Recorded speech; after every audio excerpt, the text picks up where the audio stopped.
It turns out that Chris is an alum of mine. We went to the University of Maryland at College Park. Go Terps, right? Yeah, a great place. Chris has the distinction of being one of the few guys who got to live in an all-male dorm. That turned out okay.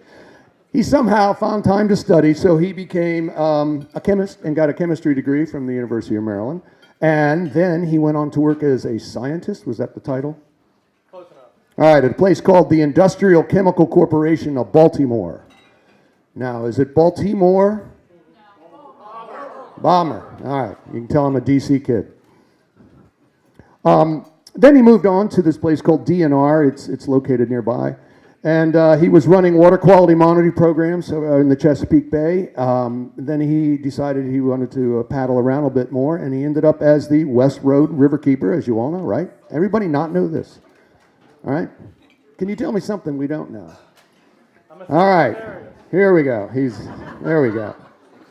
As we all know, he served 2 terms as a councilman, and by day, Chris has a real job. So he's only councilman for his part-time gig. Right now, it's not bad. He is now director at the State and Environmental Initiatives Division within the Hatcher Group here in Annapolis. So what we're going to do, Chris is going to make a few comments and talk a bit, and then we'll open it up to a broad discussion base. So hold your questions. So let Chris talk for at least 2 minutes. All right, here we go, Chris. Thanks, Tom.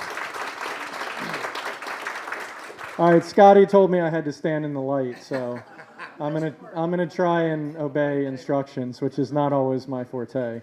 So I told Tom, look, I'm gonna talk for a couple minutes about some broad overview, but I mean, honestly, the fun here is you guys asking questions and me giving answers. And let's be honest, I got nothing to lose. I'm not running for anything, so I'll answer any question. So whatever you got.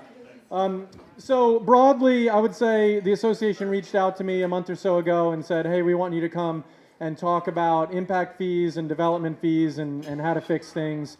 And so I have a couple broad thoughts about that. But first, I want to kind of back up and look at the 10,000 foot level. And the reason that we need to regulate all of these things is to try and control pollution, right?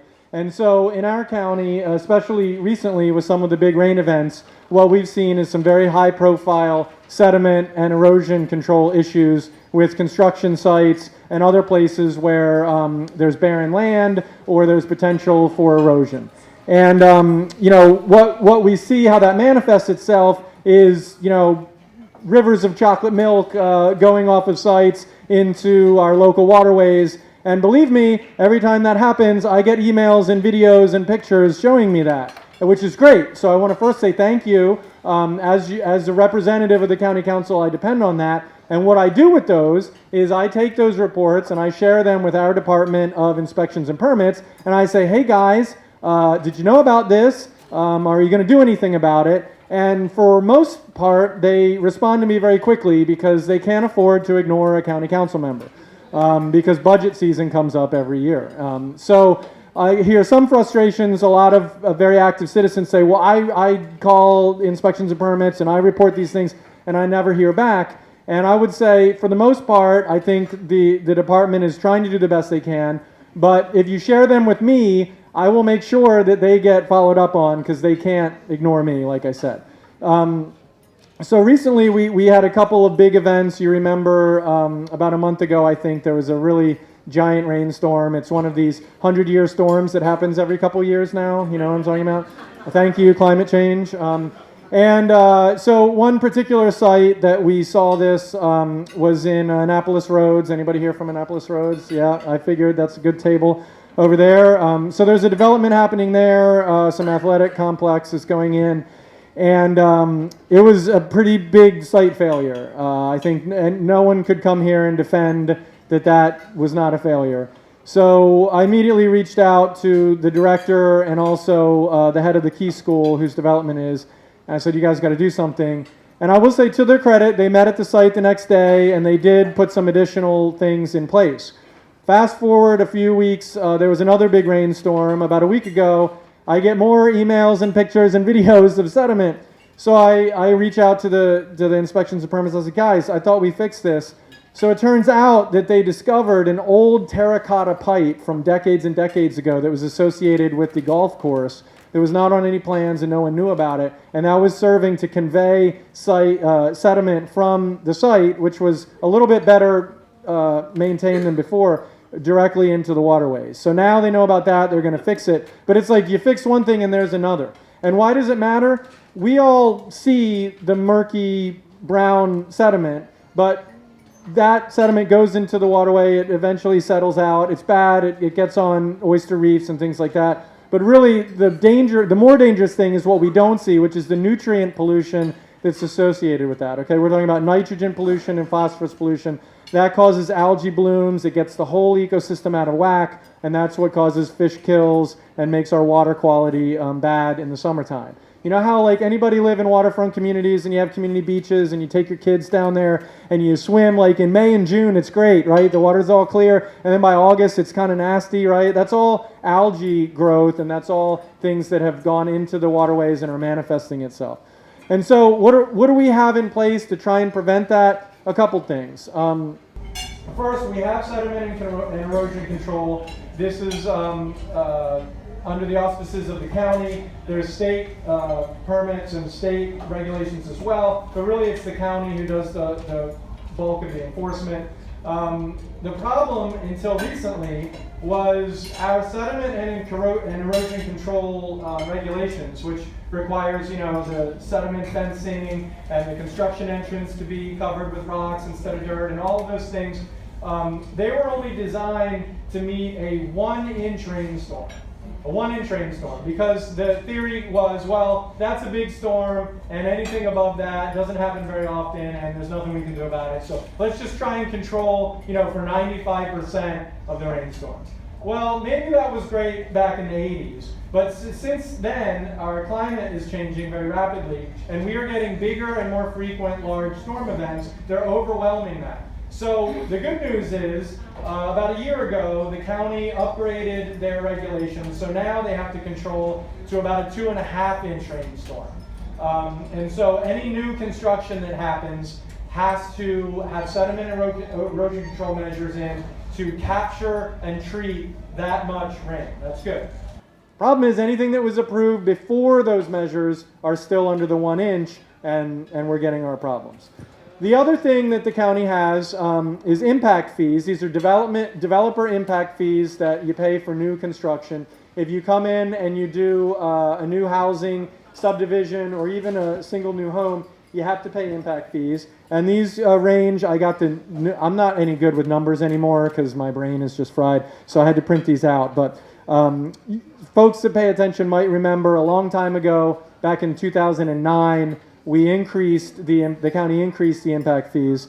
So the current, and they adjust every year now according to an inflator, but the current level is for very small residential structures of 500 feet and below, it's a total of about $4,000 that you pay. And these go to roads and schools and public safety. You get to your biggest development, 6,000 feet and over, it's $17,885. So I would say like your average, 1,500, maybe 2,000 foot home, that's looking like about $11,000 or $12,000 in impact fees. What happens to that money? Well, it's divided up between schools and public safety and roads, and it has to be spent in those districts on improvements that are designed to accommodate the new capacity that those are bringing in. Are those fees high enough? Honest answer, no, not really. The compromise was most of these are like 80% of what the true cost is.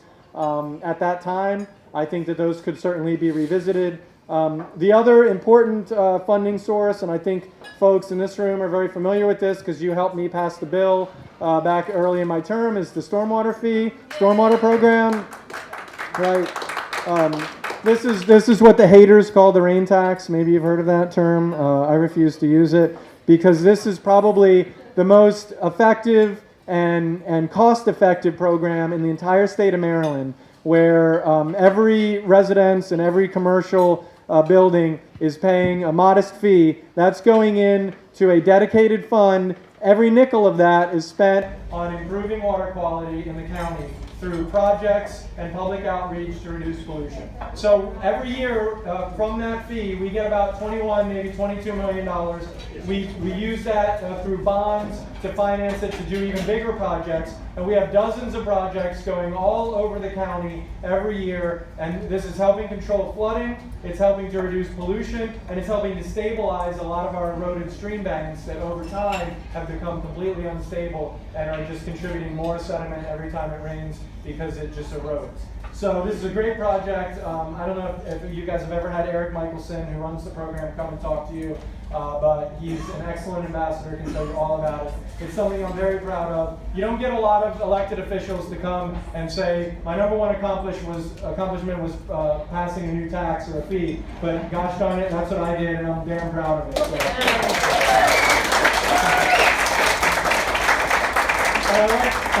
I like to say, look, you know, people shouldn't run away and hide from things the government needs to do. Like, we needed to do this, and we did it, and we took a hit, so I got beat up a little bit, you know. We're raising taxes, we're raising fees, but you know what? We have the projects to show, and we have the water quality improvements to show. If anybody saw the new Chesapeake Bay report, the underwater grasses are coming back, our rivers are doing better, and that is in some part due to the local measures that we're doing and things all across the state that Maryland is doing. So, you know, actions work. So, I mean, the other thing I guess I wanted to talk to you guys about is just citizen engagement. The county does not have a band of roving inspectors that go around looking for problems all the time. I mean, they have to inspect sites a certain amount of time. It's not enough, but there's not enough staff, and they have to go around. But when there are problems, whether it's critical area violations or sediment erosion control, really what they're relying on is citizen reports. And that's why our river keepers are so valuable, because they are full-time advocates that are going out as a presence, but also regular, you know, Joe or Jane homeowner can make a call and actually activate an enforcement action. And so that's important because one person can make a difference, and we need those eyes and ears everywhere. So I'd encourage you guys to get engaged. But what we have to do on the county end is doing a better job of enforcement, and then when those violations are identified, we have to do a better job of negatively impacting the violators, I would say, right? So we have to make the penalties enough to make them think twice about doing it, instead of just a cost of business. Now, there's a great state bill that's under consideration right now. My friend Delegate Lafferty has this, and Jesse Iliff, the South River Keeper, has been a big proponent of this. And it would require counties to submit an annual report to the State Department of the Environment saying how many violations they identified and what happened with those violations. And I think that would go a long way to increase the accountability. What we have in our county, I think, is we have probably not enough staff to meet the need to go out and inspect all these and follow up on everything. But then even when they do, they get into the legal system and they get a very reduced fine, or it gets waived for, you know, suspended, and nothing really happens. And we really have to kick up the enforcement on that. So I wanted to say a word about that state bill. You guys should be proud of the South River Keeper for his advocacy on that. It's something that I've also weighed in on in my capacity as a council member. It's 1381, and it was passed by the House of Delegates, and it's currently in the Senate, so it has to be passed by the Senate, and then the governor would have to sign it. And it got pretty good support in the House, so the Senate had their hearing today, seemed to go pretty well, so I'm pretty optimistic about that. There's a couple other things I want to say, just very briefly, then I'll open this up to questions, because you're probably bored of hearing me talk already.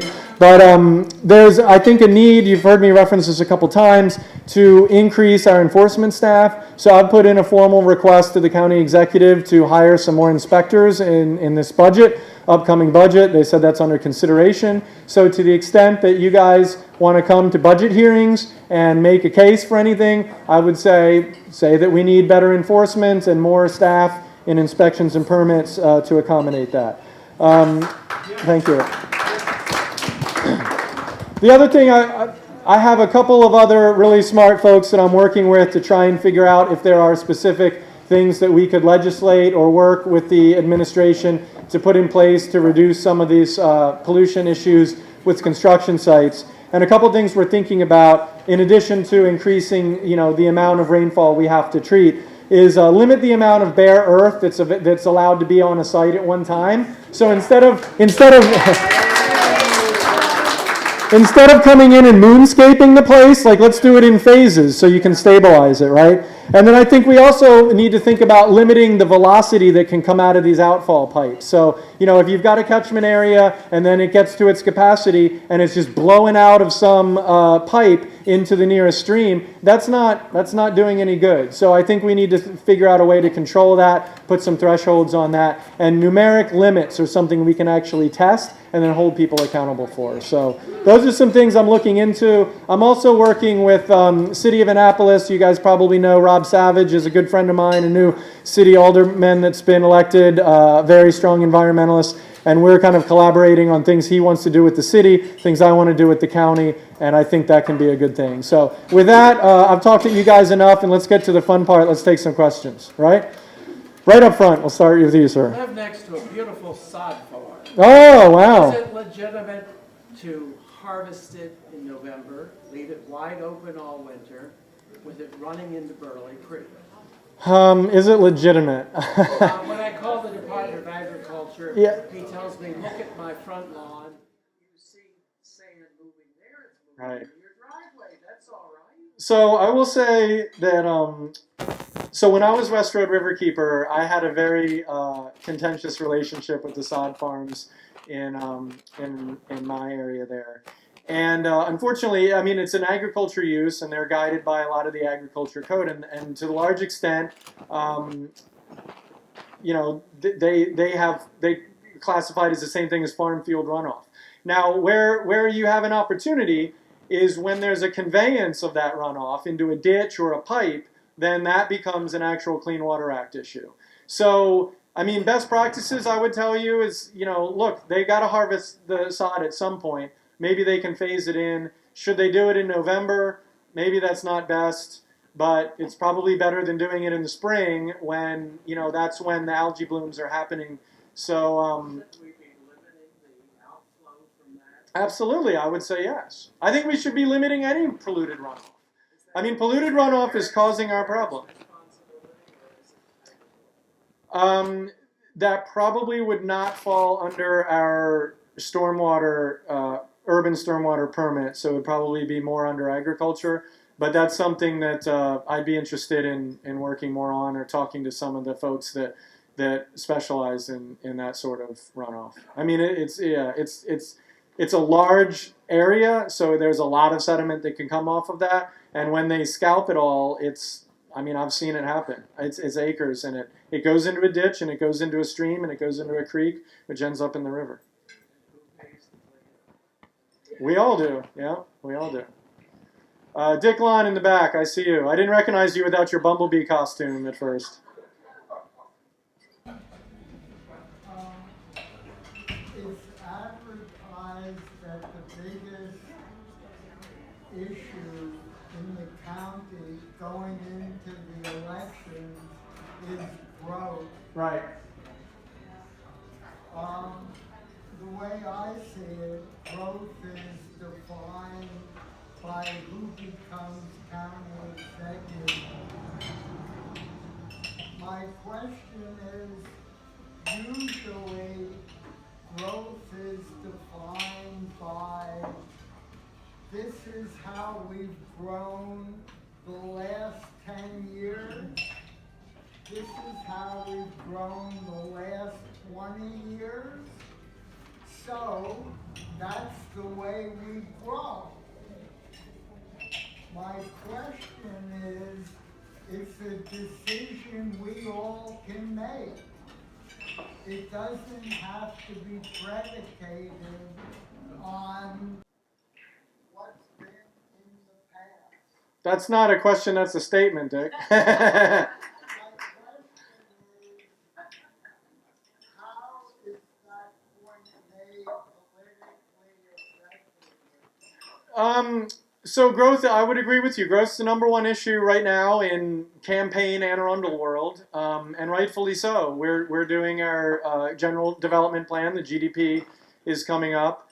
And I'll say that 8 years ago, I decided to run for office because of growth issues. I mean, we had the comprehensive rezoning coming up, and I decided that I didn't want other people making decisions about what our community was going to look like. I wanted to make those decisions. So I think it's a very ripe issue. How we grow, there's always going to be, I mean, the problem with growth is it's a loaded word. So growth means different things to different people. I look at growth as change. There's always going to be change. Our county's going to change. How it changes is where the action is. Now, I'm not anti-growth, but I am anti-dumb growth. Like, I don't think we should be putting giant subdivisions in areas where there's no services and people have to drive everywhere. That's how things were done in the 50s. That's not how things are done now.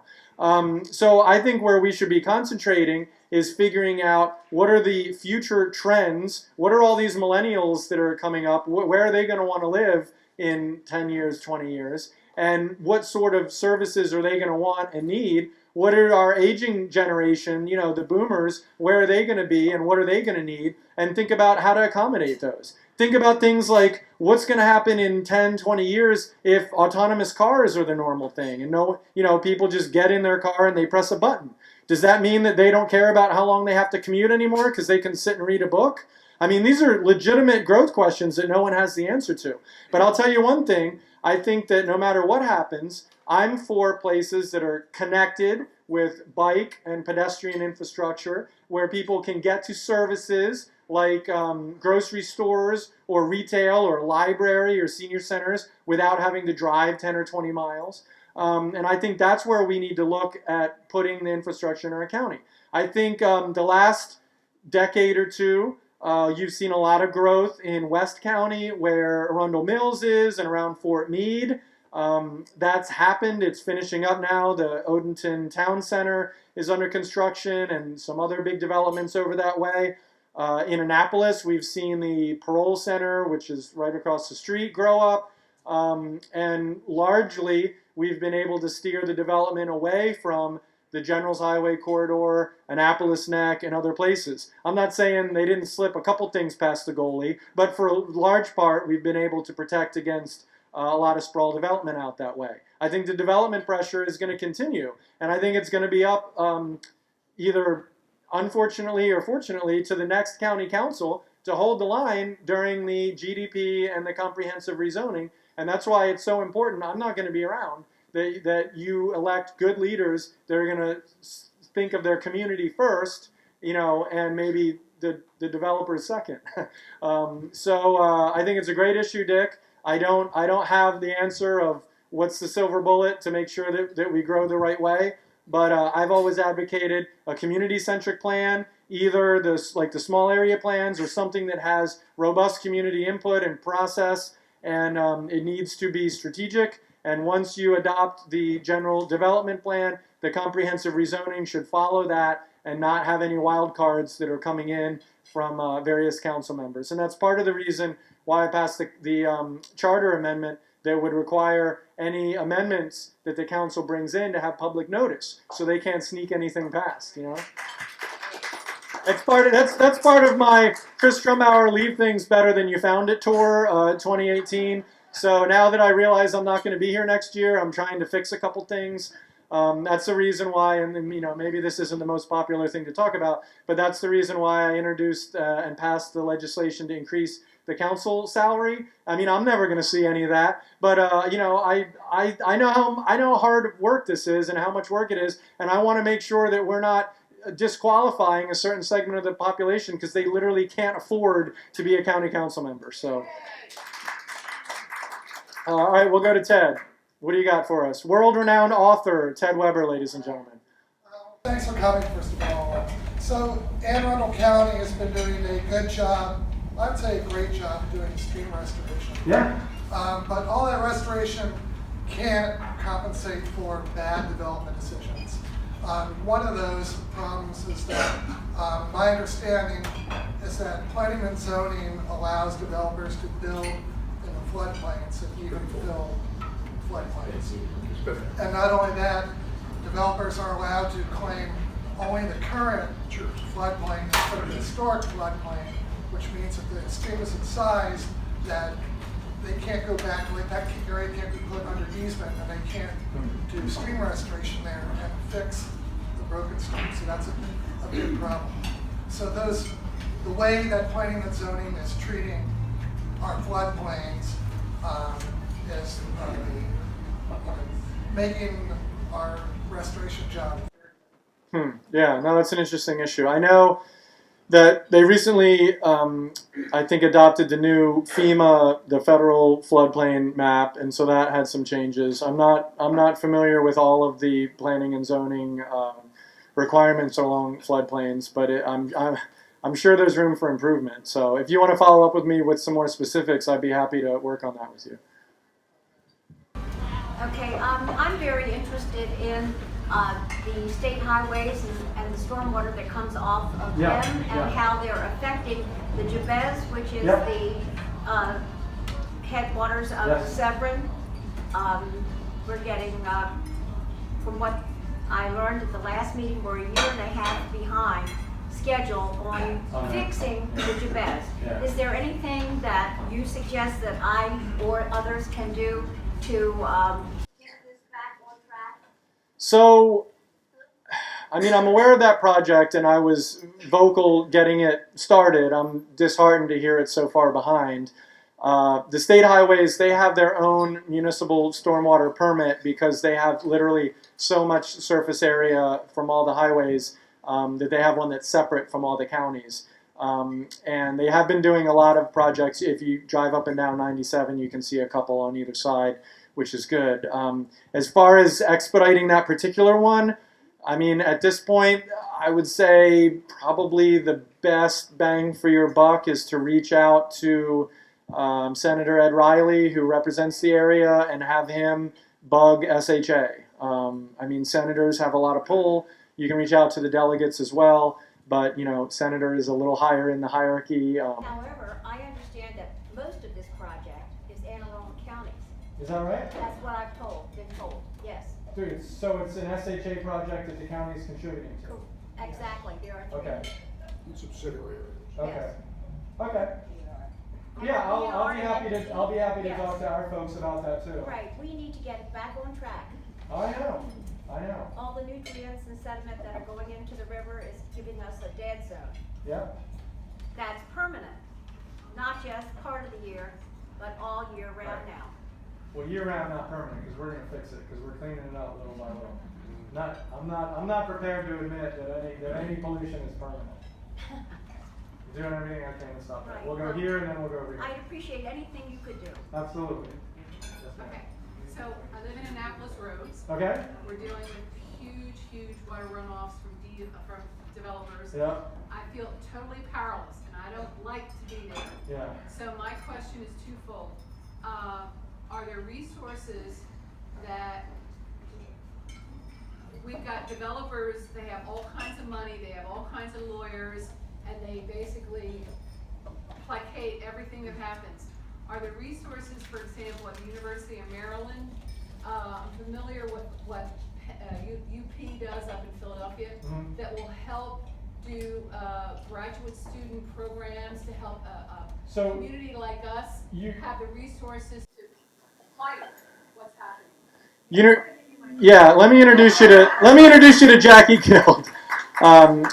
So Jackie is the head of the Chesapeake Legal Alliance. Jackie is fantastic, has built up that from basically maybe a one-person shop to I don't know how many staff attorneys you have now, but they have staff attorneys and they have a network of extremely impressive professional attorneys who do pro bono work specifically for communities and nonprofits that have environmental issues. So talk to Jackie. There is a University of Maryland Law Clinic. They probably get involved in a little bit different type of thing than specific community level things. But so I would say follow up with Jackie and her staff. But absolutely, I refer Jackie a lot of business.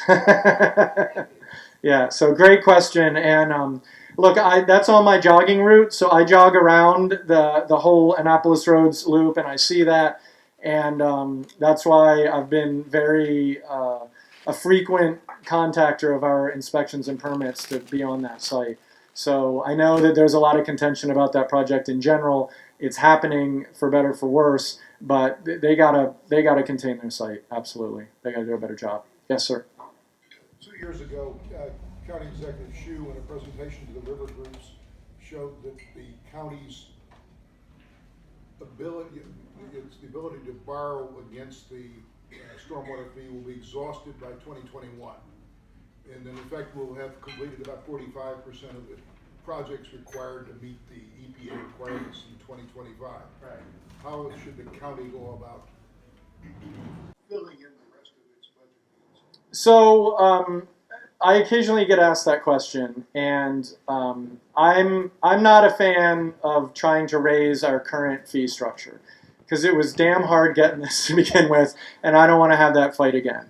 I think that we're doing a lot of good with the resources we have. Could we do more good with more resources? Absolutely. Do I want to open up the rain tax debate again? Not particularly. So the good news is, and I will give the county executive, I'll give Steve Shue some credit on this. The last 2 years, he's put additional general fund dollars into the stormwater dedicated fund. So what that means is those dollars are coming from the general budget, but once they go into the dedicated fund, they're used the same way and they're accounted for the same way and they can't be taken out. So rather than talk about raising the fee, I think that there is potential to put more money in as we see additional revenue in the county. And then also, Eric Michelson and his program have been doing some innovative things with their grant program and working, also bringing in some private financing dollars as well to leverage what they have. And we're also starting to see, I believe, some economies of scale as more and more jurisdictions are doing these projects and more businesses and firms are offering them. You're seeing the price come down and you're seeing you be able to do more with that cost. I call it the flat screen TV effect because I remember when flat screen TVs used to be, thousands of dollars, and now they're a couple $100 you can get them at the Best Buy. So as technology advances and as the industry grows, I think we will be able to do more with less. But there is always going to be a need to try and get more than we have. That's the nature of government. But I'll be honest with you, I don't think trying to raise the stormwater fee at this time is a good idea. Maybe sometime in the future with a different political climate and once these things are better accepted, that'll be on the table. If you look at the other major environmental funding source that's statewide is the Bay Restoration Fee, which people call the flush tax. That was in place. It was, I think, $25 for a long time. A couple years ago, they increased that because they needed more revenue to finish the large wastewater treatment plant upgrades. So, once this has been in place for a while, maybe that'll be a conversation to get more revenue. But right now, I think we're doing really well with what we have, and there's some additional avenues to pursue to leverage that more. We'll go Scott, and then we'll work our way back there. When you're talking about resources and looking at Jesse Allen's, the South River Keepers report, 2014, I think it was 5% of environmental violations in Anne Arundel County were actually enforced. Yeah, it's awful. 2015. That's why Steve Laverty introduced that bill. Yeah, and I think that's great, and I think it's great that you're increasing, you're advocating for increased staffing when it comes to that. Do we have any idea of how much staffing we really need to get to actually get this to a level? And then two, as far as the judiciary is concerned, it seems like the judiciary isn't enforcing this when it comes to civil fines. Like, how much is this the judiciary's fault?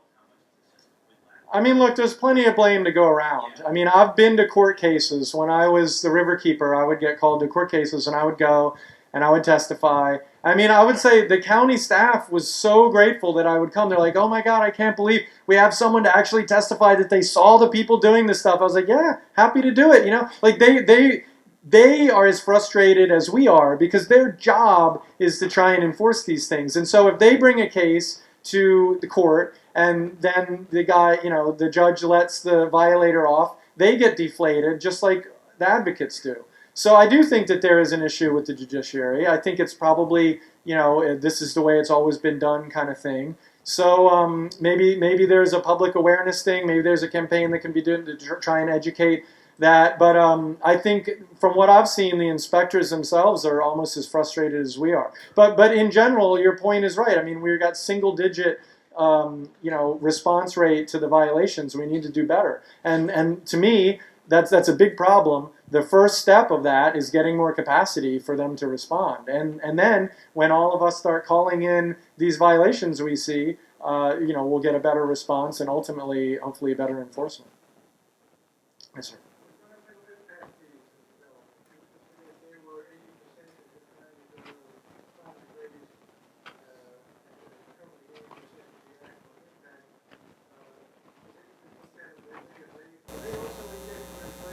They are indexed, and so I would not call them environmental impact fees. They are adequate public facility fees. So these are for, like I said, roads and schools and public safety. So, but they are indexed. But that being said, I think it's been almost 10 years. I think it's time to revisit that. And I would also say there's a big conversation going on in the county council right now about developer mitigation for school capacity. What we have, and this is very apparent in the Annapolis area, is we have a bunch of overcrowded schools, and what happens is when schools reach their capacity, development is closed, in quotation marks, closed in quotation marks, closed for those school districts. And what that means is you can't do any major subdivisions. And so the developers, they don't like that because they want to do their subdivisions. The schools don't like being over capacity, but the issue and perhaps the opportunity I see is if there are true smart growth projects, like mixed-use projects that aren't going to result in a whole bunch of new students, and they're in the urban core or they're in the right area, maybe there's a way to have those go forward while they pay into some mitigation fund that can actually help the schools meet the capacity. I mean, we need to actually, instead of just having these disconnects like you build X, you pay Y, we actually need to get it to be an integrated approach to solve the problem. And as much as I love beating up developers, they're not the chief problem of our overcapacity recently. It's demographic changes. I mean, we've had a lot of folks come in that are having more kids and things turn over. So in Tyler Heights Elementary, which is like 130%, there's no new development there. What you have is a bunch of young families that have come in there, and they're generating a lot of more of students. So the development community bears a share of the responsibility, but I don't think it's quite fair to put it all on them. But what we should do is think about comprehensive solutions, working with the school system, the county, the development community, to find a way so that they're paying their true impact instead of just an arbitrary number that we came up with 10 years ago. Dick Ladd. Councilman Dick Ladd, ladies and gentlemen. May I ask a question? Yes, please. You spoke very eloquently earlier about looking at how well the development works on a site. I would like to may I make an observation? That's my question. You can do whatever. The floor is yours, Councilman. All right. Okay. We've seen situations in the development process where we go in now and the developer goes in and does the dirt work, and he goes in, scrapes it all off, then he starts subdividing it and sells it to various developers who come on.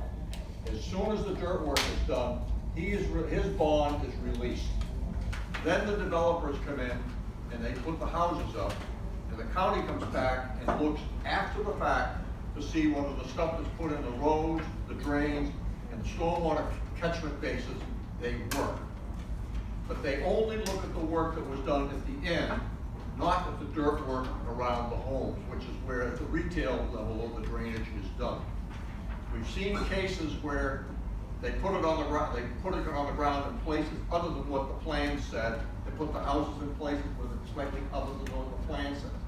And nobody steps back and looks at the whole site plan to see if the stormwater runoff thing works as it should. Not necessarily how it's planned, but to look after the fact. First rainstorm, does the thing got drained?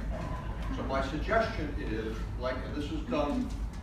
The suggestion is more what you see in Montgomery and Fairfax County, is that you ask the developer, whoever it is, to put up a bond, just like we do if we do grading. You have to see that the vegetation stuff works before he gets his bond back. We go back and look at the development 1 year after it's done and see that all the drainage and everything works as a system, just not the stuff rains into the street and then down. And it's a slightly different thing because what happens, you want to make sure that when the water gets through, I mean, when after the house is all up, all the air conditioners are out and draining, downpouring pipes are in place, and the utilities in the ground, whether the thing drains and functions as a system. We don't do that. And I submit to you that's a challenge.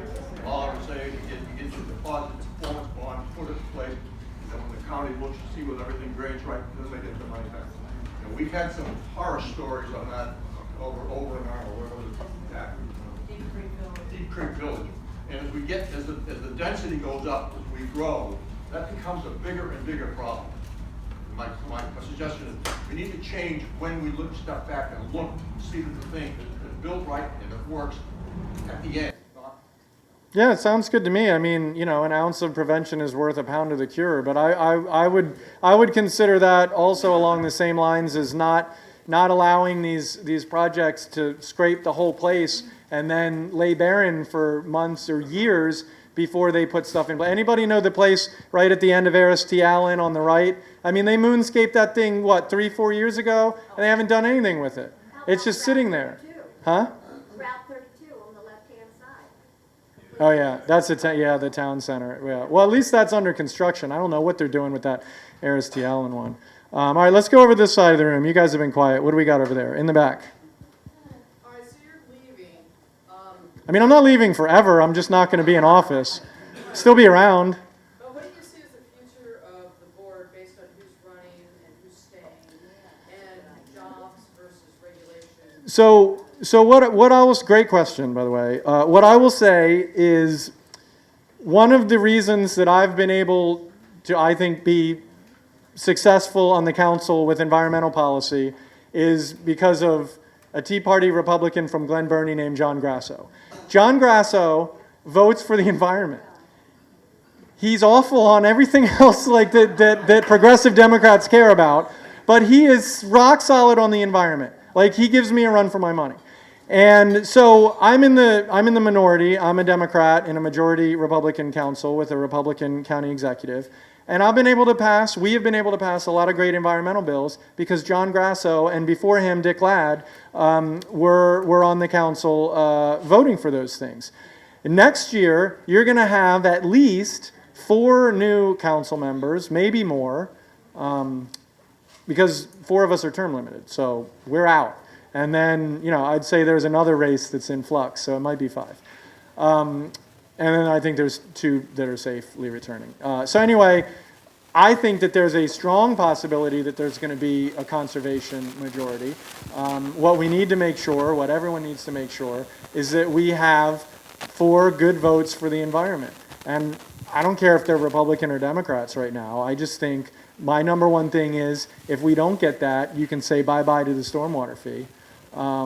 And then you can say bye-bye to all those restoration projects that are making the difference to help clean up our local waterways. So, you know, I think there's a lot of good candidates out there. There's a couple in the room tonight. So certainly I would encourage you to reach out to people, talk to them, see what their platforms on the environment are, and you know, hold them accountable. I mean, look, I got elected because of the environment, and then I got reelected too. So I think it's a winning strategy in Anne Arundel County. I think people care about it.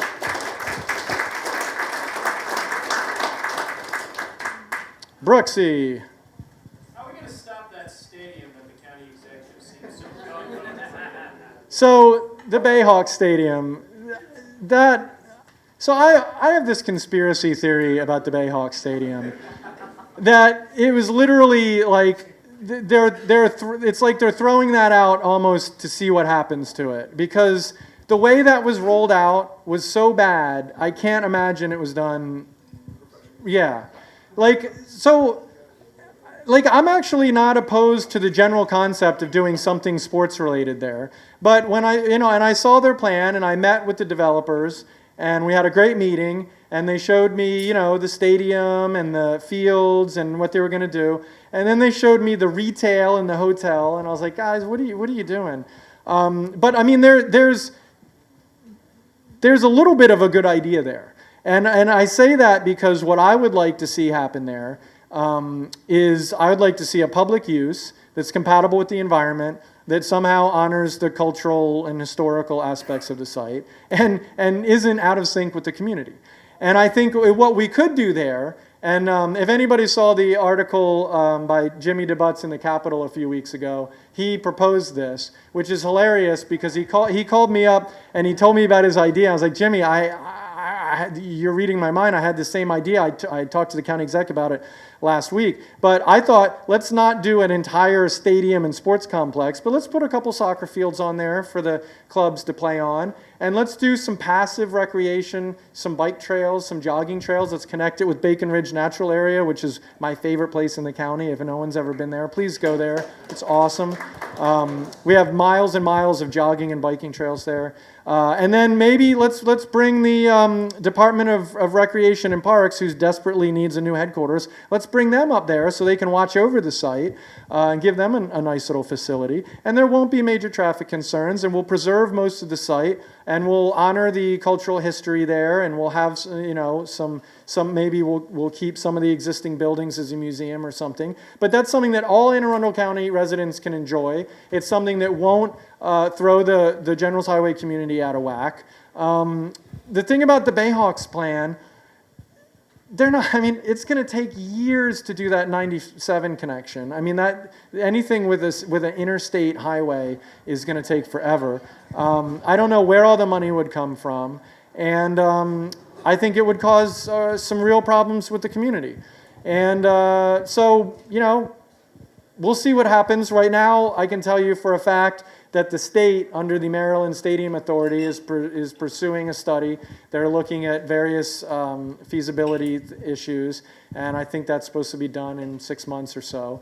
But you've seen, I think initially the county executive was a little bit gung-ho about it. You've seen him now walk back. I think he saw the opposition in the community. And for my part, that plan doesn't seem viable. So I think the community should be vigilant. I don't see anything happening anytime soon. And I would like to continue the conversation to have something be there that is accessible to all county residents, that provides a public benefit, and that's environmentally sound. So that's what I hope happens there. I think we'll be talking about that for years to come. What else you got? All the way in the back.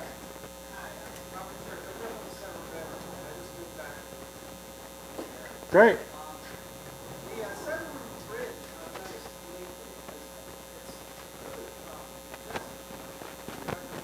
What do you mean lately? When did you move back here? Okay. Yeah. Sure. But I'm wondering, is there any plan to address that particular issue? I was going to ask about the crowding population, directly on the crowding.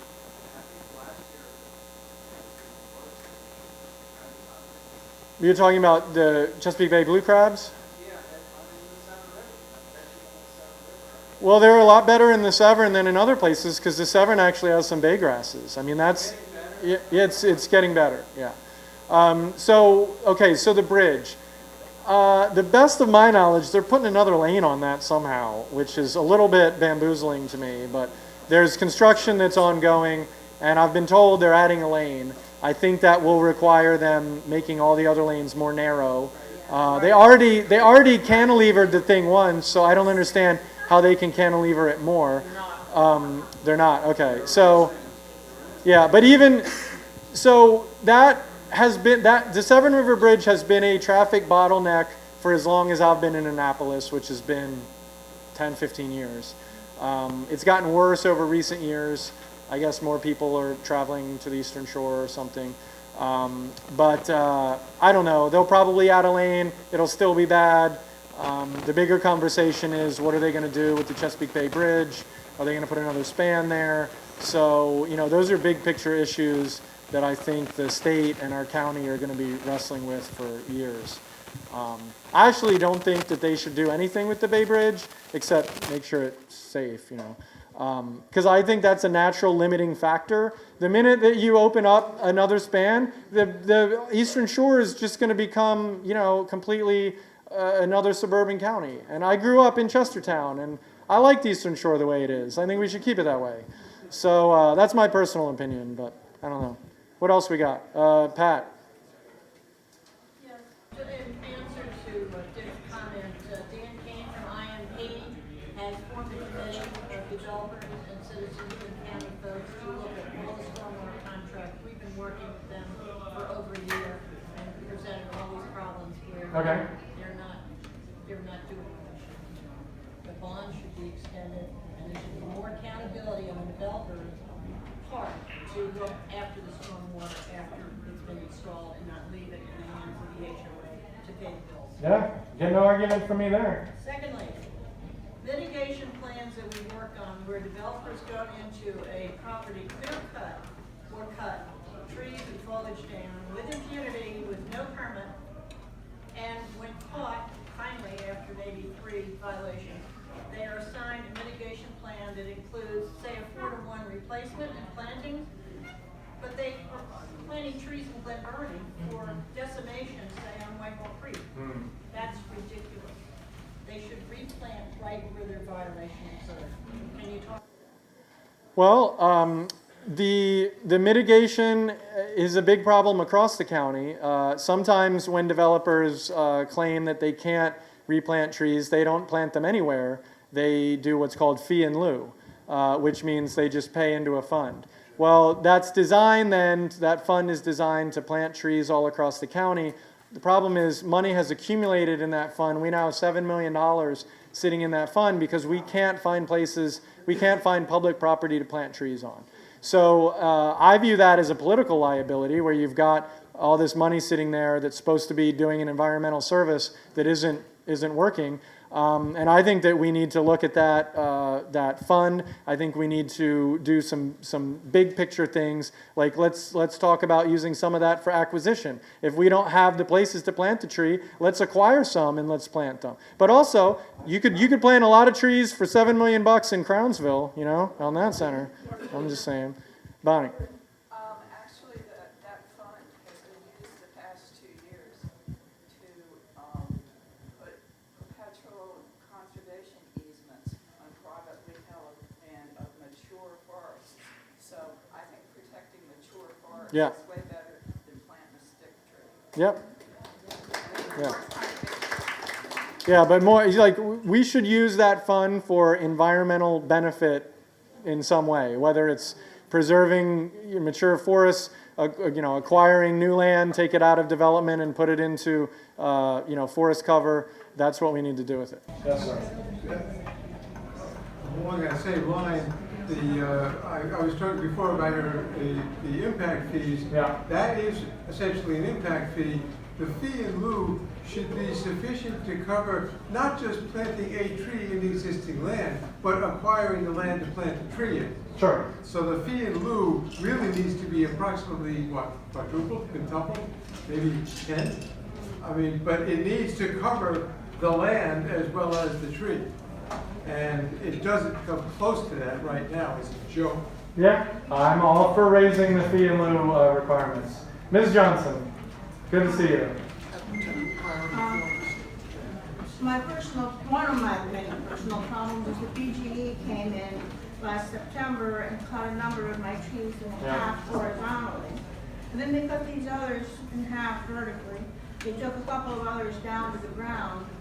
It turns out that they have no easement to have any poles and wires and stuff on my property. But when they were dropping things down, they mangled my gate and my fence. And they said, well, it was like that when we got here. And so they do nothing. And in my tears and, pleas to other people, have you heard of anything like this and what can be done? And they go, oh, wait till you hear my story. You should have seen what they did. I used to live in Broadneck. I had one beautiful 60-year-old shade tree in my yard. I came home from work and there was nothing. So after many battles, they planted one little sapling. But I hear this from all over, Chris. I hear people telling me, and there's some people who are really experienced and really committed. They say, BGE can do anything, and there's no stopping them. There is nothing to hold them accountable. So my question to you, on behalf of people like me, because my trees were big and mature. They are sort of a low. No, but I don't have that much land, but it's a little piece of the urban forest. You know, and most of you know that a mature tree, fixes more carbon than 40 saplings. So your question is, what do we do about BGE? Yep. Essentially. It's a good question. I think we've probably all seen the results of some of their tree trimmings. When you talk to BGE about it, what they like to say is, well, sure, but after a storm and when the trees fall on the wires, everyone wants us to cut more stuff. I don't know what the regulations are regarding the right-of-way with the utilities and what they're allowed to do. I get a lot of constituent referrals. Some folks want me to contact BGE to trim the trees. Some folks are upset because BGE did trim the trees. They've generally been responsive to me. I don't have the familiarity of what the regulations are for their right-of-way to comment.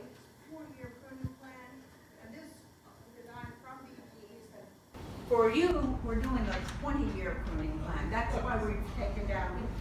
And of course, they didn't notify me the day they would come.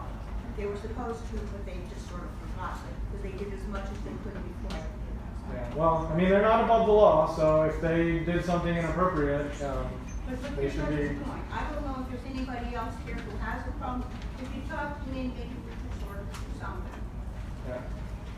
How are we doing on time, Tom? How much longer you guys want to hear from me? Are you bored yet? I don't even know. 8:10. Okay. All right. Did you already have one? We'll go over here. So it's a quick related question. A couple weeks ago, there were county trucks out cutting trees all along the road. And some actually went down some private roads and cut trees. They were marked with the county seal? They were. Huh. So I had never seen that. Yeah, I was surprised. I wonder why they would be trimming trees along roads. Yeah, I don't know. If you want to send me an email with the exact location, I'll follow up and figure out what they were doing. But that sounds unusual to me. Usually you see county trucks that are servicing the sewer pumping stations or with road, snow plows on them, but tree trimmers, that's an unusual one.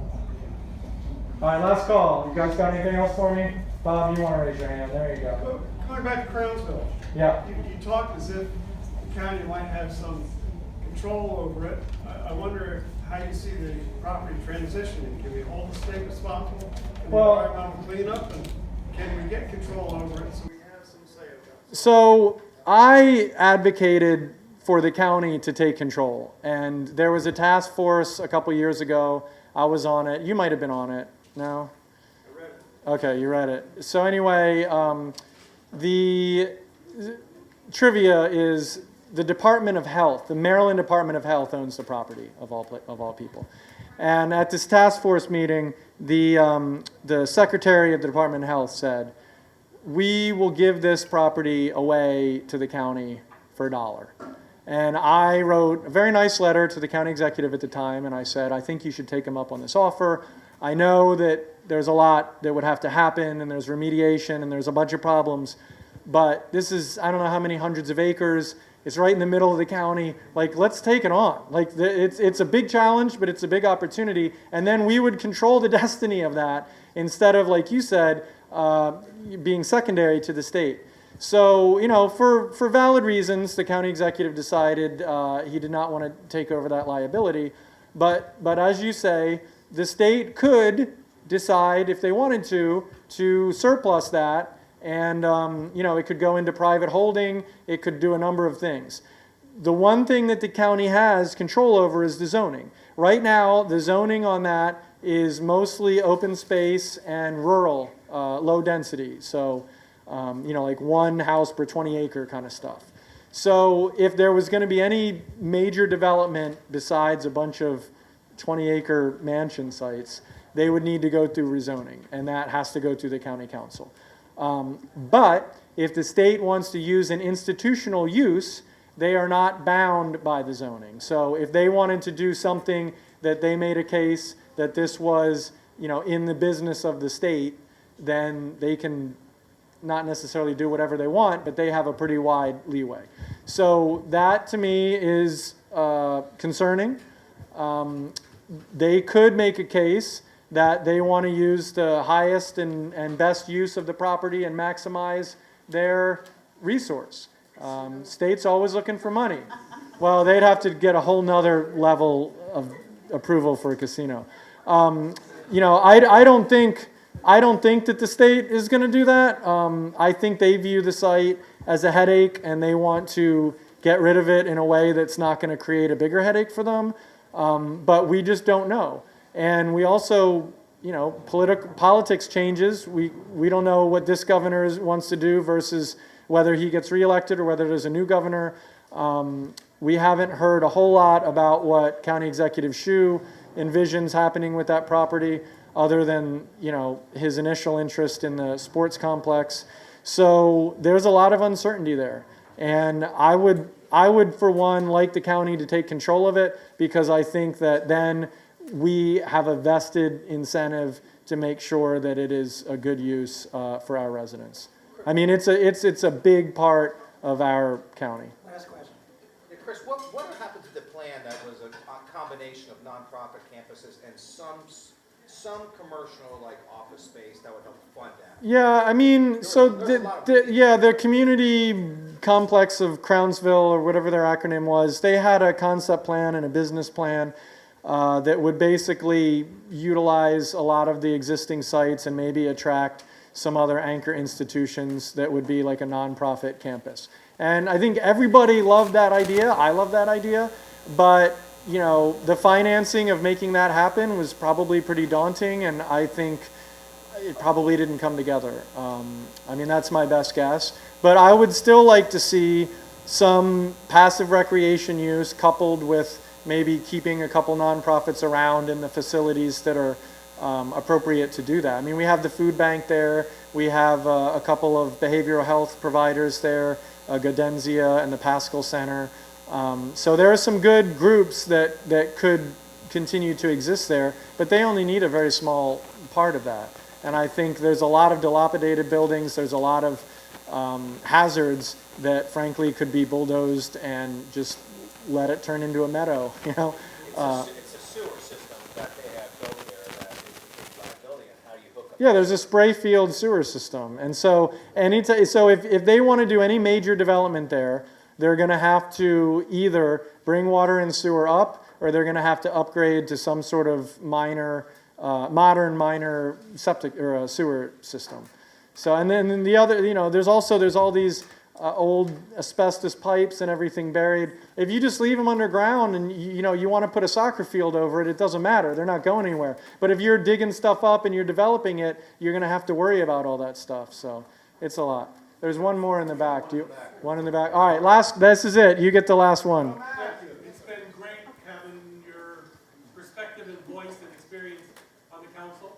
Sure. I'm just wondering what you're going to do next and when we can vote for you again. Thank you. So, what a softball question to end the night. But I'm very proud of the 7.5 years and soon to be 8 years that I've had on the council. Literally, I got into this and I ran and I thought, I'm going to pass a bunch of environmental stuff and get voted out of office and run out of town. And then I got reelected, and somehow along the way I turned into a budget wonk. And so it's all weird. I mean, I have a chemistry degree. I don't even know what I'm doing here. But right now I'm just going to run for husband and father and try and do a good job on that for 4 years, and I'm going to stay involved in government. I mean, I'm not sure what my role might be. I'm having a good time talking with Mayor Gavin and giving him advice when he wants it and helping him. He's an exciting dude, like Gavin. I'm, probably going to be around to come to county council meetings and testify and tell my former colleagues and some new colleagues what I think they should do, and maybe have some other role in state government or somewhere else too. you know, I worked for DNR for 9 years, and I could see myself ending up back there someday. But I want to keep doing a good job wherever, someplace will have me. But somehow I also need to earn a living and pay my rent. So, you know, it's a challenge around here. But thank you for the question, and I don't think you guys have seen the last of me regardless. Thanks, you guys.